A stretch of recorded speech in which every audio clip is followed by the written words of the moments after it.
Assalomu alaykum do'stlar. Uch so'riya? So'ri qush qo'llari. Arashan, Arashan, ha? Arashan ekan. Edilboy, mana Qirg'izistonning dilkalari bor mana.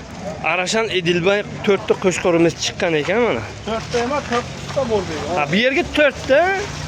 Qolgani qani? Ha, ichkariga. Mashalloh. Yoshiga yetgan, ha? Narxi nechi bu? Narxi. 8,5 dan deyapman, kami bu. Qani bu? Nomer telefonni ayting. Yoddan bilmaysizmi? Aka chardamon. Faqat kvadrat urgansizlar. Yo'q, nomer telefon. Yeshi ichishi yaxshi. 91lik 525 525 43 55. 43 55. Mana shu raqamga. Manzil Supena Chayni.